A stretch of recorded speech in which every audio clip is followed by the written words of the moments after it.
రాజ్యంలో ఆయనతో పాటు యుగ యుగాలు జీవించాలి. దేవుని నామానికి మహిమ కలుగును గాక. నీకు కావాల్సినవన్నిటినీ నేను నీకు సమకూరుస్తాను. నువ్వు అడగక ముందే నీ హృదయాంతరంగాలు ఎరిగిన దేవుణ్ణి. నీకు వాటిని అన్నిటినీ సమకూరుస్తాను. ఇవన్నీ నాకు కావాలని నువ్వు నాకు చెప్పాల్సిన అవసరం లేదు. ఇవన్నీ అన్యులు అడుగుతూ ఉంటారు.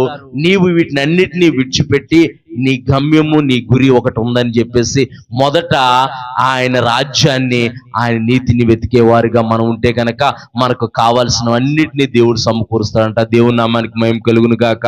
ఆయన అంటున్నాడు ప్రకటన గ్రంథము 16వ అధ్యాయము 16వ వచనంలో, నేను దొంగవలే వచ్చుచున్నాను, నీకు నేను ఒక వస్త్రాన్ని ఇచ్చాను.